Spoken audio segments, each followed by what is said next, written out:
Eh bien voilà, bonsoir. On va commencer le conseil. Le premier point concerne le procès verbal de la séance du conseil communal du 26 avril. Je vais céder la parole à notre directeur général. Voilà, donc cet après-midi encore, j'ai reçu une proposition d'adaptation du PV. Donc, vu que je m'assure le secrétariat, c'est pour ça que je prends la parole pour ce point. Je vous propose dès lors les petites adaptations suivantes au procès verbal.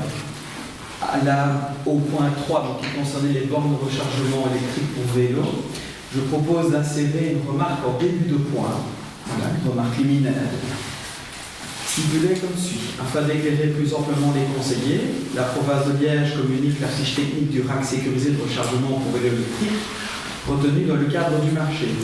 Suite à une procédure de standstill courant jusqu'au jour de la séance du Conseil, cette fiche ne pouvait être diffusée et donc examinée préalablement. Les conseillers prennent connaissance du document en cours de séance.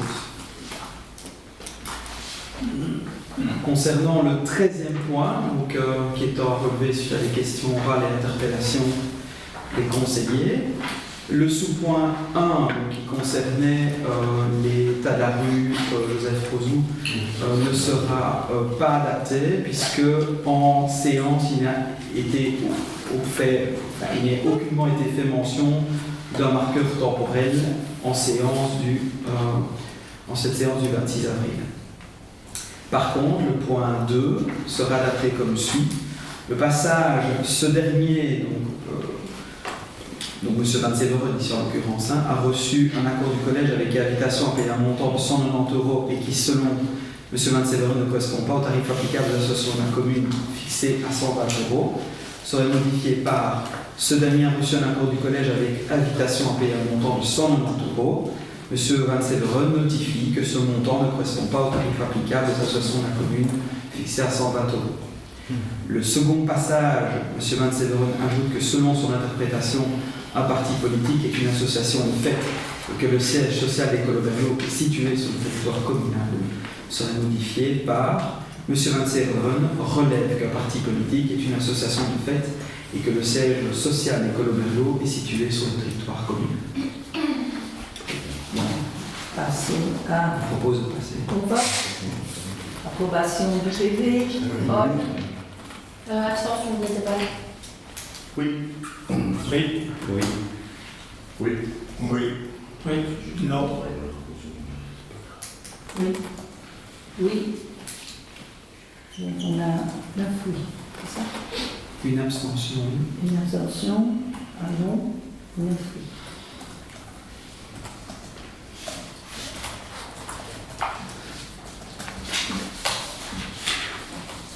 Nous allons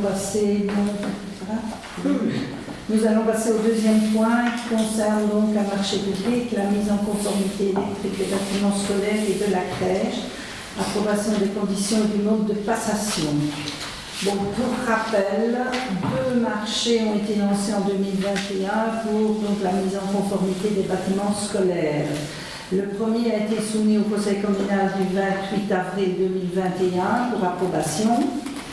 Après l'approbation des FRIMA consultés par le collège, 14 entreprises ont été contactées. Une seule et unique offre a été remise dans les délais impartis, mais cette offre, l'entreprise qui avait remis cette offre ne disposait pas de l'agréation demandée. Le marché a alors été relancé et représenté au Conseil communal du 28 septembre 2021, mais aucune offre n'est parvenue dans le délai fixé. Un cahier des charges modifié vous êtes présenté aujourd'hui pour relancer ce marché, donc pour les bâtiments scolaires et pour la crèche. Le marché est divisé en 3 lots. Le premier lot concerne donc l'école de Berlot, c'est un marché estimé à 105 000 € TVA comprise. Le deuxième lot concerne l'école de Coursoirem, 20 000 € TVA comprise. Et le troisième lot concerne la crèche, 15 000 € TVA comprise, soit un montant global de 140 000 € TVA comprise. Il est proposé de passer ce marché par procédure négociée directe avec publication préalable et les crédits permettant cette dépense sont inscrits au budget extraordinaire. Oui. Et je m'interroge, chers collègues, Berlot va-t-elle encore perdre près de 100 000 € de subventions avec ces marchés? Car le financement de ces travaux pose question. 140 000 €, vous l'avez dit Madame la bourgmestre, sans un centime de subvention, alors qu'elles existent. Mais le collège ne les mobilise pas. Au lieu de ça, il endette la commune, puisque le financement se fera sur emprunt. Alors, je précise qu'il est possible d'obtenir 70% d'aide via le programme prioritaire des travaux en faveur des bâtiments scolaires. Pour notamment, je cite, et c'est tout. Bonsoir, c'est sur le site de la communauté française, enfin de la Fédération Wallonie-Bruxelles, je cite, la mise en conformité des installations électriques défectueuses. Alors, pour une réalisation en 2023, la demande doit être rentrée pour le 1er juin à la Fédération Wallonie-Bruxelles. Alors dépêchez-vous, il n'est pas encore trop tard. Et vu que la mise en conformité de l'installation électrique de l'école de Berlot aurait déjà dû être réalisée il y a presque 7 ans, au point où on en est, ça ne vient plus à quelques mois.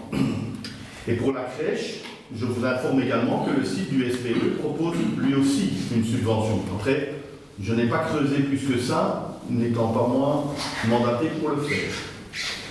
Mais je vous informe qu'une simple recherche sur Internet aurait suffi à trouver toutes ces subventions. Et si vous voulez, on peut vous aider à chercher la prochaine fois. Quoi qu'il en soit, vu la totale inaction du collège dans sa soi-disant chasse aux subsides, nous nous abstiendrons. Merci de m'avoir écouté. On peut passer au vote. Non, je voulais juste demander au niveau du marché, vous avez fait 3 lots séparés ou c'est 3 lots? 3 lots séparés. 3 lots séparés, parce qu'ils ne seraient pas faits nécessairement en même montant en fonction des congés scolaires. Non, mais ça, ça ne. On a fait 3 lots séparés.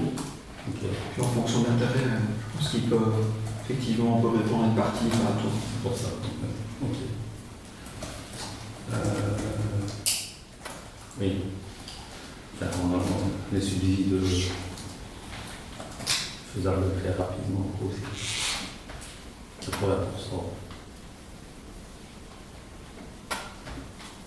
Donc si bon, enfin, le marché n'est pas encore lancé, là, le cahier des charges va être préparé. Peut-être modifier le cahier des charges rapidement à faire la demande à la région. La fédération, hein, pour les écoles. La Fédération Wallonie-Bruxelles, programme prioritaire de travaux. Le site internet c'est www.infrastructure au pluriel.cfwb.be. On peut vous l'envoyer. On peut vous l'envoyer. Hein. On l'a. Ah ben alors. Ah ben alors, qu'est-ce qu'on attend? Toi? Ben voilà. Ben oui, on dirait. Oui, on continue. Et donc, il y a, voilà. On peut passer au vote. Paul? Oui, c'est une abstention, mais je voudrais justifier l'abstention. Tout simplement, oui, bien sûr, parce qu'on fait les travaux, enfin, mais je regrette qu'on n'ait pas demandé les subsides, donc ce sera une abstention. Isabelle? Abstention. Abstention. Abstention. Abstention. Oui. Oui. Oui. Oui. Oui. Oui. Donc 6 oui, 5 abstentions.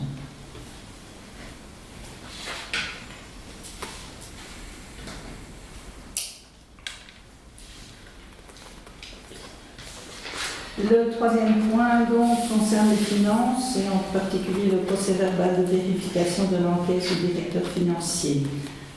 Oui, donc c'est une prise d'acte vu les articles énoncés et le procès verbal du commissaire d'arrondissement 22 octobre 2021 établissant les situations de caisse de la période du 30 septembre. Considérant que ceci n'ont fait l'objet d'aucune remarque, je vous demande de prendre acte donc, du procès verbal de l'enquête du directeur financier pour le 30 septembre 2021. le point suivant. On commence avec les intercommunales. D'abord l'AIDE, donc son assemblée générale ordinaire du 16 juin 2022. Donc vous avez pu prendre connaissance évidemment des points inscrits à l'ordre du jour de cette assemblée générale. Il vous est proposé ici d'approuver les points inscrits à l'ordre du jour. Paul? Oui. Isabelle? Pardon, oui. Oui. Oui. Alain? Oui. Oui. Oui. Merci. On suit. Même chose pour Rio. Même chose pour intercommunal d'Union le 28 juin 2022. Passez au vote. Oui. Oui. Oui. Oui. Oui. Donc, on suit. Alors, nous allons passer donc maintenant à la même chose pour Reza. Et c'est les assemblée générale ordinaire le 25 mai 2022. Oui. On va donc contrairement à ce qui était. Ah non, c'était pas pour ça. Oui, c'est celui-là. Indiqué de les voter séparément. Ici, on va voter les points globalement, comme pour les autres intercommunales. C'est une erreur dans le PV, dans le projet. Dans le projet de l'opération. Oui. Alors, Paul? Oui. Oui. Oui. Oui. Oui. Oui. Oui. Oui, merci. Alors, le 7e point, donc, nous avons reçu donc, une convocation pour donc, l'intercommunal pour Intradel le 23 juin. Étant donné qu'on n'est pas sûr qu'il y aura encore un conseil communal avant le 23 juin, on demande d'inscrire ce point en urgence. Est-ce que le conseil est d'accord d'accepter ce point en urgence? Oui. Merci. Oui. Ben voilà, maintenant on vous demande donc d'approuver les points inscrits à l'ordre du jour. Idem, on vous demande un vote global. Petit instant, bien. Oui. Merci beaucoup.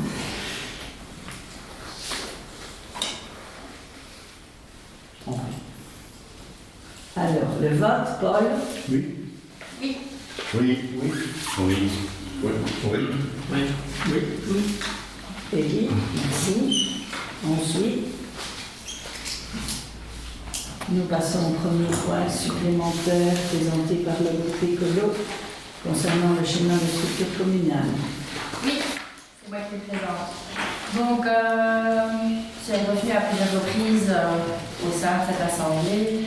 Le schéma de développement communal qui définit la stratégie territoriale pour l'ensemble du territoire communal sur la base d'une analyse contextuelle à l'échelle du territoire. L'analyse contextuelle comporte les principaux enjeux territoriaux, les perspectives et les besoins en termes sociaux, économiques, démographiques, énergétiques, patrimoniaux, environnementaux et de mobilité, ainsi que les potentialités et les contraintes du territoire.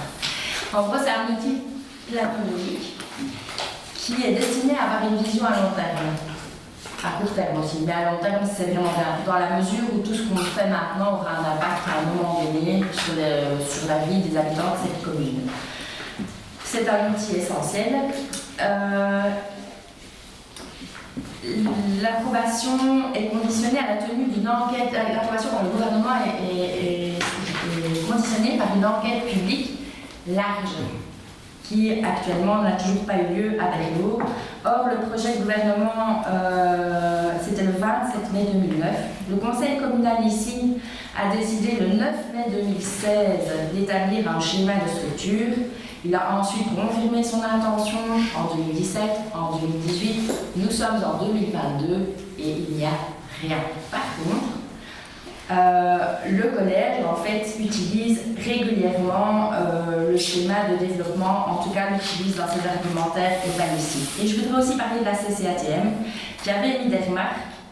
Et au début je me suis dit non, je ne vais pas le dire, mais si. L'option du collège communal est de suivre l'évolution démographique retenue par le bureau du plan sans s'en écarter, ce qui impliquerait une augmentation de population et par conséquent une augmentation de la densité des logements, et je pense que tout le monde l'a vu dans nos communes dernièrement. Est-ce la bonne option? C'était une question de la CCATM. L'augmentation de la densité du logement induit une augmentation de charroi, de véhicules, de demandes de stationnement. Il est donc nécessaire d'analyser l'impact sur les voiries communales aux heures de pointe, zone par zone, voirie par voirie, rue par rue, quartier par quartier. Chiffrer les besoins actuels en matière de mobilité, voir où cela pose déjà problème aujourd'hui. C'était un avis qui était rendu en 2018, donc il y a 4 ans. Chiffrer les besoins actuels et futurs en matière de mobilité, voir où cela pose déjà problème et les moyens de les faire respecter. L'impact de la densification de l'habitat sur la mobilité douce et les transports en commun, qui posait déjà problème à l'époque. L'augmentation des nuisances sonores et olfactives liées à l'augmentation de la densité de la population en partant du trafic routier. Les besoins en espace vert, en espace de loisirs, en espace public. Les besoins en matière d'accueil de la petite enfance, de soins aux personnes âgées et les capacités des équipements de distribution d'eau, d'électricité, des services de télécommunication et d'égouttage. Ça fait 4 ans et actuellement il n'y a toujours rien. On a continué à augmenter l'urbanisation, on a construit des lotissements, on a continué à construire à tout va.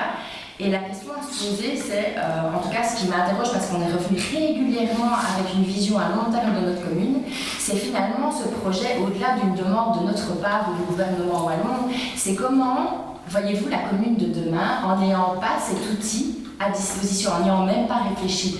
À chaque fois qu'on sollicite donc un projet, qu'on le dépose, vous voyez sur la petite lorgnette, bon, on va faire un bâtiment là, point. C'est très interpellant par rapport à la vie d'un village, à l'avenir du village et à tous les problèmes qu'il y a déjà maintenant. Donc, au-delà vraiment des dispositions du gouvernement, ça doit être votre carnet de route, ce document. Ça doit être un carnet de route pour gérer correctement la commune dans tous les aspects. Et donc, en fait, je ne vais pas ouvrir la proposition de délibération considérant, etc.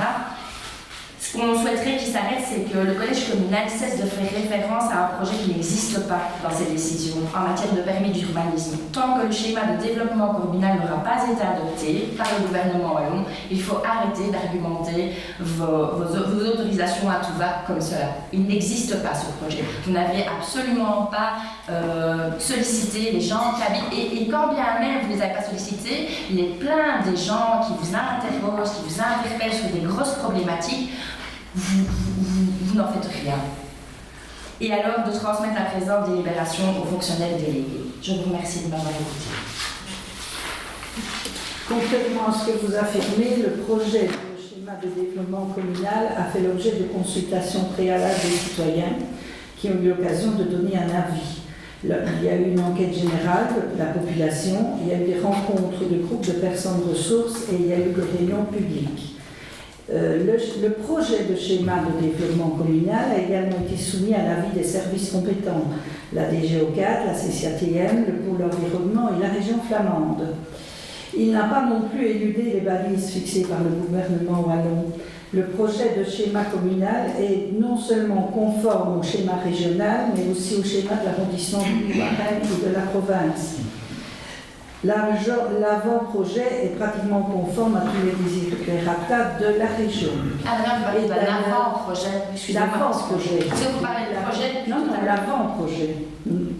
D'ailleurs, c'est la fonctionnaire déléguée qui a estimé qu'il était souhaitable que l'on utilise tout ce travail qui avait déjà été réalisé pour établir cet avant-projet dans les considérata des délibérations d'urbanisme.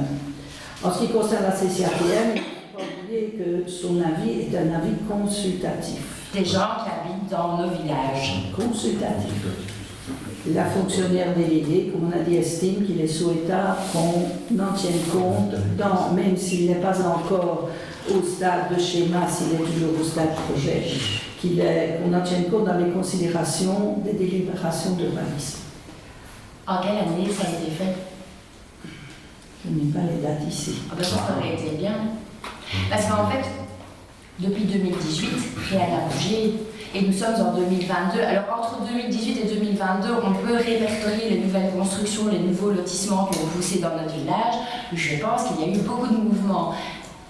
Et que donc, si vous êtes toujours à l'avant-projet, alors que votre première réunion datait de 2016, à mon avis, votre avant-projet est obsolète maintenant et il serait vraiment bon de tenir compte des paramètres actuels et de dire qu'on a consulté largement la population. Je me suis réinstallée dans le village en 2015, je pense. Je ne me souviens pas qu'on ait consulté la population à ce sujet-là. Et plusieurs personnes vous sollicitent régulièrement à ce sujet. On le sait parce qu'on est régulièrement mis en copie de courrier. Et donc, en fait, si effectivement ce que vous dites est vrai, je mets un si, je suis désolée, parce que je n'ai pas de date, je n'ai pas de document probant à ce sujet. Si vous fournissez des documents, ok. Je voudrais savoir quand ça a été fait. Je passe au vote. Paul? Oui. Oui. Oui. Oui. Non. Non. Non. Non. Sinon, et 5 oui.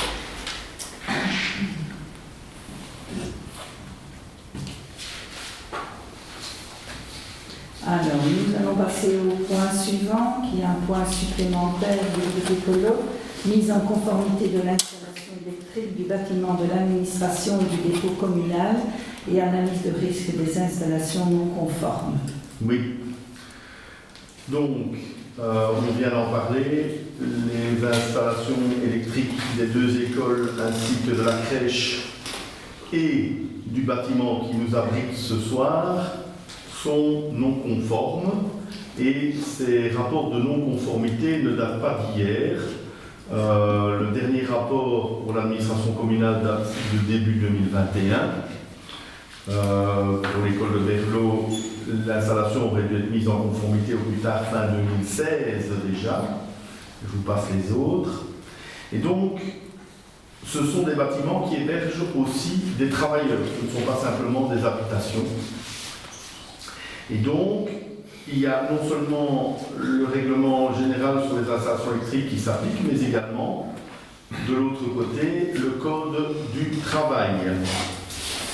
Et dans le code du travail, le code du bien-être au travail, il y a une disposition qui énonce ceci: lorsque le rapport établi après une visite de contrôle démontre que l'installation électrique ne répond pas aux dispositions du chapitre 3 du présent titre, donc ils ne sont pas conformes, l'employeur est tenu de la mettre en conformité à ces dispositions aussi vite que possible. Et lorsque l'installation électrique reste entre-temps en service, ce qui est le cas, l'employeur prend des mesures nécessaires pour promouvoir la sécurité des travailleurs. Ces mesures sont déterminées sur base d'une analyse de risque telle que visée par l'article I2-6. Donc ça, c'est ce qui énonce le code du travail. Et donc, ici à Berlot, l'installation électrique de l'administration communale n'est toujours pas conforme. Ça fait des années que c'est comme ça, et ça fait des années que le collège communal, il inscrit un budget, puis il ne fait rien, et puis il n'inscrit même plus rien du tout. Et quand je lui ai posé la question début mars, il a répondu mi-avril que, je cite le collège, la mise en conformité de l'installation électrique de l'administration communale sera conduite en 2023. Ça veut dire qu'on reporte encore, alors que, je rappelle, le code dit aussi vite que possible. Et donc, il ne nous semble pas admissible d'encore reporter des travaux qui auraient dû être réalisés il y a déjà au moins 3 ans. Et donc, nous proposons au Conseil communal de passer, de sommer le collège, d'enjoindre le collège à présenter un cahier des charges à la prochaine séance du Conseil et de façon à lancer un marché public en vue de la mise en conformité de l'installation électrique du bâtiment ici de l'administration communale, d'inscrire une somme à la prochaine modification budgétaire afin de financer ces travaux. En 2020, ils étaient évalués à 50 000 €. Et là, malheureusement, il n'y a pas de subside à moins de mobiliser le PIC. On va y revenir. Et par ailleurs, de lancer ce marché l'attribuer et engager, on ne pourra pas le faire tant qu'on n'a pas un budget en bonne et due forme, mais on peut déjà approuver un cahier des charges et le collège peut déjà consulter des firmes. Et par ailleurs, en parallèle, que le collège mandate le conseiller en prévention pour mener une analyse de risque dans tous les bâtiments, et pas uniquement ici, mais aussi les 2 écoles et la crèche, où sont occupés des travailleurs, de façon à prévenir tout risque, tout accident qui pourrait se produire à cause de la non-conformité des installations électriques, et ce, conformément au Code du bien-être au travail. Voilà, c'est le sens du point que nous avons proposé. Merci de m'avoir écouté. Et une suggestion avant de refuser en bloc, comme on vous a suggéré d'aller chercher des subsides, ça dégagerait du budget pour pouvoir effectuer les travaux ici aussi. Ça aurait le mérite d'être réfléchi, je pense. Comme vous êtes occupé dans les cahiers de charges électriques, il suffit d'ajouter un cahier de charges d'y réfléchir. Si vous allez chercher des subsides à la Fédération Wallonie-Bruxelles et en région Wallonne, c'est région Wallonne ? Oui, en région Wallonne. Si vous allez chercher des subsides là où ils se trouvent, ça permet de dégager du budget sur fonds propres pour réaliser les travaux qui doivent être faits ici aussi, tant qu'à faire, j'ai envie de dire. Il restera encore des sous. Oui, voilà.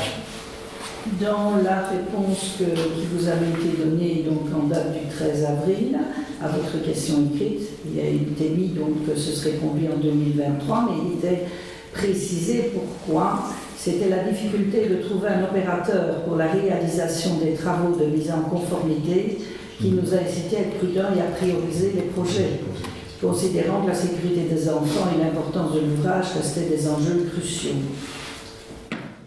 Nous avons priorisé le projet. Ça vous avait été répondu en même temps que à votre question écrite. On vous envoie une mail de question écrite, on vous répond et malgré tout, vous représentez votre conseil communal avec les mêmes points. Moi, je ne sais pas ce qu'il faut faire avec vous autres. Allez un peu plus vite. Monsieur Appart, Mais oui, aller plus vite. Tu veux toujours aller plus vite. c'est en 2020 vous avez inscrit ce budget. Non, vous n'avez pas ton fait. mail, il date de 2022. Oui, parce que vous n'avez On t'a répondu en avril 2022 et au conseil du mois de mai, je remets le point au point supplémentaire. À part nous emmerder et nous faire perdre du temps, tu ne sais rien nous faire faire. Madame la bourgmestre, vous pourriez demander à monsieur Appart de s'abstenir des attaques ad hominem, s'il vous plaît. Alors, toi, tu peux faire ce que tu veux. Et qu'il reste sur le dossier. Eh ben, je suis sur le dossier. Je ne suis pas à côté du dossier. Et donc, j'observe que ce dossier, la mise en conformité ici, ça date d'au moins 2021, si pas avant. Enfin, le dernier rapport date d'avant 2021. Le collège avait inscrit un budget en 2020 et, sauf erreur de ma part, même en 2019. Et donc, aujourd'hui, on ne le fait pas. Et vous allez encore vous plaindre que donc, ceci est contraire au Code du bien-être au travail, hein. Je vous l'ai énoncé, je vous l'ai dit, et vous allez après nous faire une plainte en disant on reçoit plein de plaintes ici, si la loi était respectée, on n'aurait pas. Si on n'aurait pas, si la loi était respectée, il n'y aurait pas de dépôt de plainte. On va passer au vote. Juste par principe, au niveau du contrôle, enfin, la réception que vous avez eue, vous avez en tant que site public un délai d'1 an. On ne laisse pas 6 mois comme chez le privé, vous avez 1 an de délai pour réaliser les travaux. On en a parlé à l'époque, le délai est dépassé, je comprends les écolos qui se chauffent. Mais avant de réaliser ça, monsieur le directeur, je pense que l'analyse de risque, Roland en parlait tout à l'heure, c'est la priorité de nos jours, elle est même obligatoire. Parce que, suivant l'analyse des risques qui sera faite dans les locaux, les travaux ne seront peut-être pas à réaliser en fonction de la réception presse. Les travaux seront différents. Donc, si vous vérifiez, première chose, analyse de risque, ISPP, et les pompiers vous conduiront derrière si tous les travaux ne sont pas réalisés de la même façon. Voilà, celui-là pour plus. Je pense que c'est un éclairage intéressant.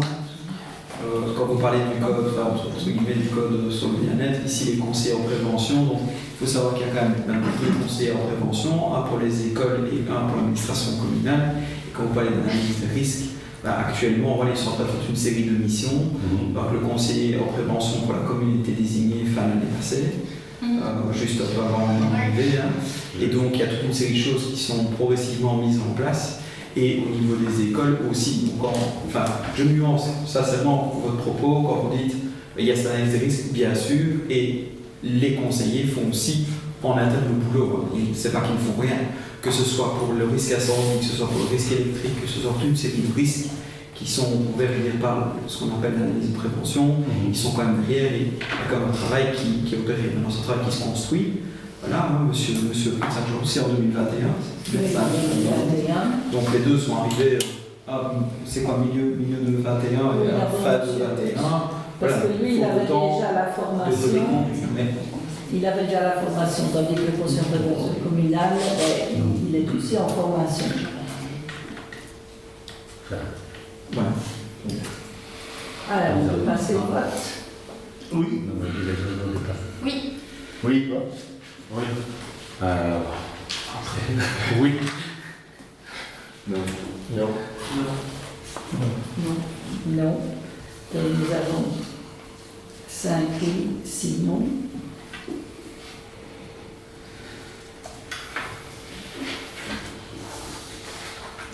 Alors, ceci termine les points inscrits à l'ordre du jour du Conseil. Des questions? Oui. J'ai plusieurs questions.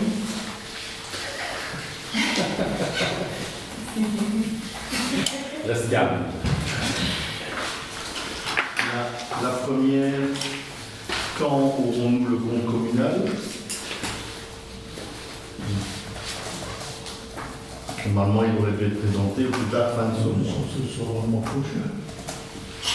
Il vient de terminer le compte du CPS. Voilà. Donc celui-là, normalement, devrait être présenté au mois de juin. Le compte du CPS et le compte de la commune.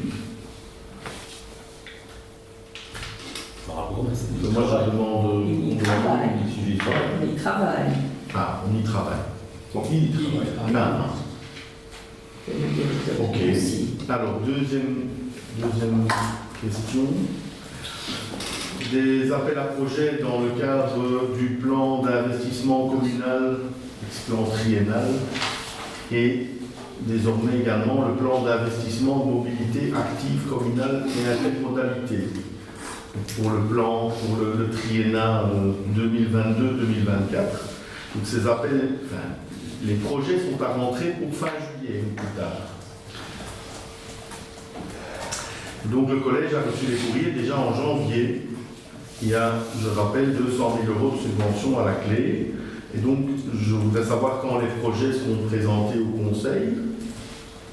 Et deux, par rapport au plan d'investissement en mobilité active communale et intermodalité, quand la commission consultative de la mobilité et la commission Wallonie cyclable seront-elles consultées?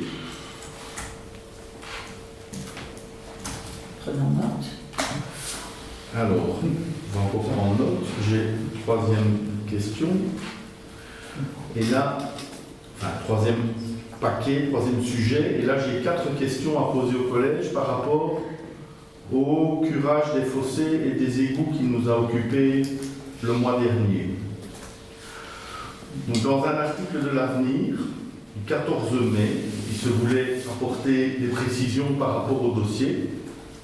Monsieur Apart, s'exprimant au nom du collège, déclare, je cite, « Les 11 000 € sont un reste de 2021. Quant aux 40 000 €, il s'agit là d'un subside reçu pour justement pouvoir s'occuper de nos élus. Eddie Prinsen se charge en ce moment même de calculer le métrage exact d'égouts à nettoyer. » Dans un second article publié hier, M. Prinsen déclare, je cite, « Les ouvriers ont soulevé les tacs d'égouts et ont analysé l'encrassement des égouts. » Et donc, je pose la question suivante. Comment comprendre, dans ces conditions, que le collège communal ait expliqué qu'il aurait bien voulu exécuter les travaux de curage l'an dernier, mais qu'il n'a pas pu, à cause de l'entrepreneur trop occupé par les inondations de juillet, et aussi à cause d'un manque de personnel en août-septembre, alors qu'il commence seulement maintenant à analyser l'encrassement des égouts et à calculer le métrage exact à nettoyer. Comment les travaux auraient-ils pu être exécutés l'an dernier sans ces informations? C'est l'année passée qu'ils l'ont fait. Comment, vous me dites que c'est en ce moment même, c'est ce que vous avez dit à la presse. Comment comprendre? Il y a une différence entre la presse et la réalité. Ah, donc vous avez donc la presse a raconté des carabistouilles alors. C'est ça, Madame Jacquemin, c'est vous qui avez raconté. Ça, c'était dans un article que vous avez signé. Mais soit. Comment comprendre? Deuxième question. Comment comprendre qu'il faille analyser l'encrassement des égouts et que dans le même temps, le collège raconte que l'ensemble des égouts est nettoyé 3 fois par an? Si les égouts étaient nettoyés, on devrait savoir où s'accrochent les crasses résistantes. Il y a quand même quelque chose que tu ne comprends pas, c'est comment veux-tu qu'on nettoie un égout? Mais franchement. Vous nous avez raconté... Alors, entre nettoyer un égout et nettoyer un avaloir, moi, vous il y a m'avez 2 choses différentes. Mais non, tu joues toujours sur les mots. As-tu déjà vu un ouvrier communal nettoyer un égout?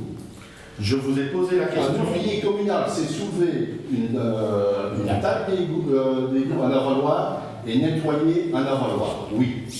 Mais nettoyer un égout, non. C'est pour ça qu'on a mis au budget de l'argent pour nettoyer, pour curer les égouts. Et donc, je te confirme que les avaloirs, et tu l'as sûrement vu vendredi après l'orage, puisque tu as fait ton tour en cherchant après des inondations que tu n'as pas trouvées, pas de chance pour toi, les avaloirs étaient nettoyés. Il y avait quand même un problème rue d'Adresse. Alors, rue d'Adresse, tu as été rue d'Adresse, je vous ai terminé. Et si tu suis ce qui a été Alors écrit. en fait, simplement, il n'y a pas besoin, je ne suis pas en train de me fâcher, je suis simplement en train de te dire qu'il y a eu quand même des petits problèmes. Je te donne un exemple, la Valoir devant chez moi était blindée de paille, je suis sortie avec ma brosse, j'ai balayé devant la Valoir, c'est rentré. Sinon, il y aurait eu marre d'eau devant chez moi. Il y a aussi simplement, si je puis me permettre, de la prévention et de dire aux gens aussi, mettre une communication, il n'y a rien à faire. Il y avait de la paille, ça ne vient pas de chez moi, ça ne vient pas de chez mes voisins, c'était annoncé au-dessus de la taille d'égout, et si personne ne va bosser, ça ne va pas partir. Et je me doute bien que les ouvriers communaux ne vont pas aller sur chaque taille d'égout avant un orage. La question n'est pas là. La question est encore une fois sur le long terme. Et je sais que voilà, vous énervez et tout ça, c'est très bien. C'est pas du tout ça. Ce que je dis, c'est que les avaloirs sont faits 3 fois par an, comme ça a été dit à la presse, ça a été fait. C'est fait régulièrement. Le problème, on vit quand même en campagne, tu peux venir chez moi, tu peux venir passer quand tu veux, l'avaloir est recouvert de paille, il y a une ferme en amont chez moi, le fermier, je ne sais pas lui faire manger sa paille. Il donne à manger à ses bêtes, il y a du vent, la paille s'envole, je suis à un point bas, forcément. Le problème, c'est qu'on annonce de l'orage, qu'est-ce que je fais? En prévention, je vais voir l'avaloir. Moi, je vais être en prévention. J'ai vu que ça débordait. Les gens ne prennent pas cette précaution-là, mais je te signale aussi, Isabelle, que les gens sont responsables de leur filet d'eau et qu'à un moment donné, nettoyer son filet d'eau, c'est pas brosser toutes les crasses et les foutre dans l'avaloir. Parce que si vous voyez tout ce qu'on ressort des avaloirs, voire même de la graisse à frites ou du béton, à un moment donné, oui, c'est pas vrai, Paul. Évidemment. Paul, Oui. C'est pas vrai? Ah, si. Et donc, après, effectivement, il est facile de venir dire que les avaloirs ne sont pas faits ou le curage n'est pas fait. Mais je crois qu'il y a une conscientisation à faire. Tout à fait, c'est ce que je viens de te dire. Ça, c'est sûr. Donc, voilà. Alors, par ailleurs, quand même, je finis et puis je te laisse parler. Par ailleurs, par contre, cette histoire de curage des égouts, je sais que ça vous irrite et je sais que ça fait des mois qu'on est occupé à discuter de ça.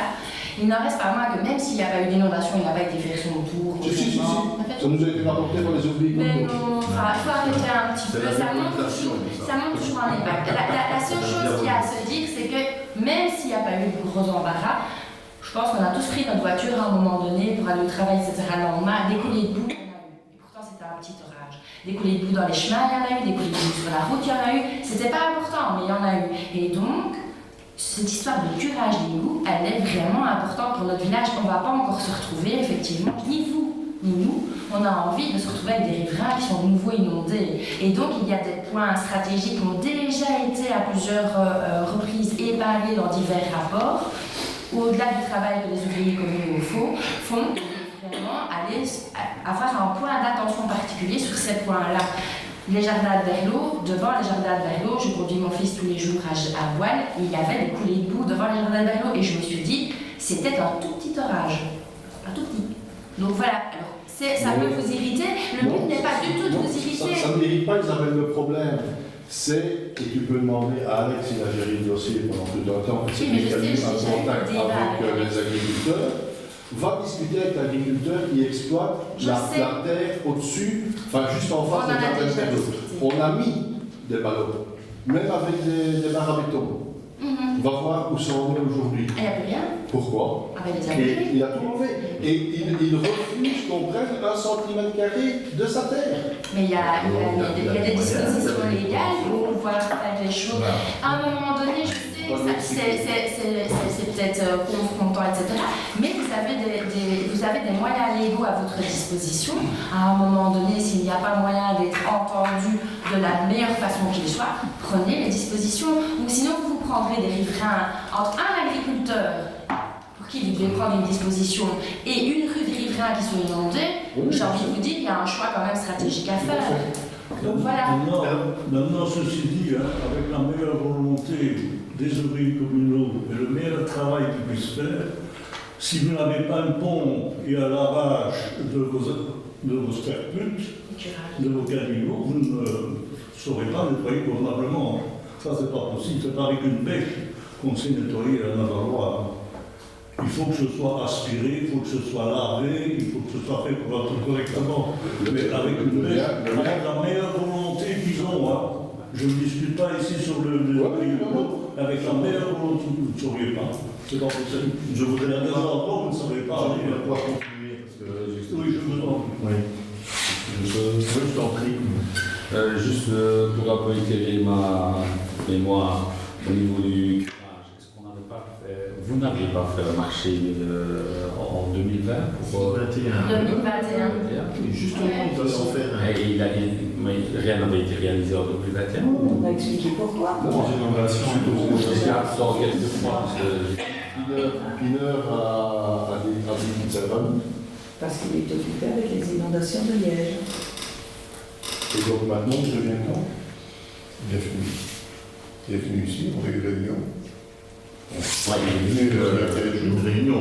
oui, mais vous devez refaire un marché là. On marchait jusqu'au début. On ne doit pas refaire le Donc marché. c'est en 2021. On ne doit pas refaire le marché de honnêteté voilà, de son côté à lui dans une circonstance exceptionnelle. C'est-à-dire que si tout le monde est occupé à aller curer les égouts dans des zones sinistrées, il y a un rapport en termes de proportionnalité par rapport à ces zones. Donc ça, voilà, ça c'est ce qui est expliqué. On a repris les contacts avec lui, il veut exécuter le marché, donc il ne se dévie pas du tout. On l'a vu, on a listé, cette réunion on l'a eue, je l'ai conduite avec M. Prinsen, et donc c'est prévu pour juin. Si rien ne change, c'est en juin. Parce qu'en fait, ça dépend, pour pouvoir faire ces opérations-là, et pour pouvoir curer correctement, pour mettre, voilà, c'est toute une opération spécifique, moi je ne la connais pas, mais une opération spécifique, et vous savez qu'au niveau des stations de collecte, il faut prévoir, et tout doit être planifié. Donc en fait, il va être lié à la planification de la zone de collecte pour récupérer les boues qui vont être chassées et toutes les crasses qui vont être chassées dans les égouts. C'est simplement ça. Je voudrais quand même bien recadrer, parce que j'ai entendu des choses ici. Je lis une réponse du collège qui m'a été adressée en mars de cette année. Je cite le collège. Dans la mesure du possible, les ouvriers communaux entretiennent l'ensemble des fossés, des avaloirs et des égouts de manière régulière 3 fois par an. Ça, c'est ce que vous m'avez répondu en mars. Alors si maintenant vous n'entretenez pas les égouts, ok, je peux l'entendre, mais il faut me dire simplement qu'on entretient les fossés et les avaloirs, mais pas les égouts. Ça, c'est ce que vous m'aviez dit. Et je reviens sur mes questions. Qu'est-ce que tu en fais? Je reviens sur mes questions et j'aimerais bien pouvoir aller jusqu'au bout parce que j'en ai encore deux autres intéressantes, enfin je pense. Parce que M. Apart fait mention d'un subside de 40 000 euros et je n'ai vu trace de ce subside nulle part. Ni au budget, ni dans les courriers, d'où sort-il, je ne sais pas. Je m'interroge. Et enfin, M. Apart également explique qu'il s'agit d'un reste de 11 000 euros de 2021. Donc j'aimerais bien que le collègue nous explique la logique comptable qui se cache derrière ce reste de 11 000 euros de 2021. J'aimerais bien comprendre. Voilà, merci beaucoup.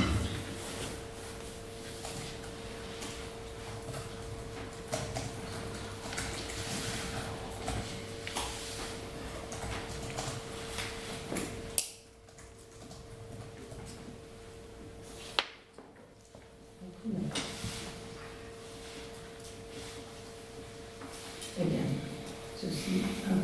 J'ai une question. Mais j'étais malade au dernier conseil, j'avais posé une question par rapport à la rue Joseph Hautel. Je sais que je reviens avec parce qu'elle se dégrade vraiment fort. Est-ce que vous avez eu l'occasion de prendre contact avec la région Wallonie? Rencontre avec la chef du district de la nuit et j'avais demandé une visite sur place. Donc, par rapport à la rue Joseph Hautel, le carrefour avec la rue oui, c'est la rue Baudouin.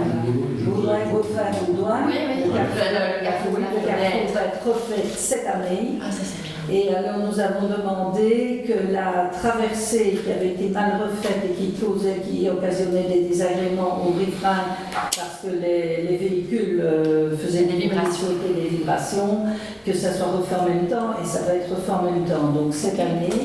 Et l'année prochaine, l'entièreté de la rue Joseph Hautel sera refaite. L'année prochaine, à partir de la frontière flamande jusqu'à l'autre frontière flamande. Donc l'entièreté de la rue. L'année prochaine, ça. D'accord.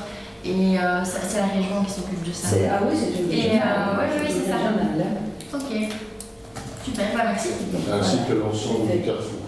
Ah oui, le carrefour, Et le carrefour, ça va aller un peu plus loin, ça va aller plus loin. Il est vraiment extrêmement traversé. Mais ça, ce sera fait cette année-ci. Mais la voirie, l'ensemble de la voirie, l'année prochaine. Bah, si déjà le carrefour le fait, c'est vraiment un point vraiment compliqué là-bas. D'accord, merci. Le problème du carrefour, je suppose, est compris l'écoulement des eaux qui ne s'en va pas. Ah oui, mais ça c'est la région wallonne, c'est la gestion de la région wallonne. Hein. Je suppose que c'est pas seulement refaire le carrefour, c'est surtout à l'intérieur qu'il y a des choses qui ne sont pas normales. Mais c'est pas notre gestion là. Hein. Non, d'accord, mais enfin, je suppose que vous en avez parlé. Ben oui. Bien. Ceci clôture donc la séance publique. Je vous remercie. Merci. Je vous souhaite une bonne soirée.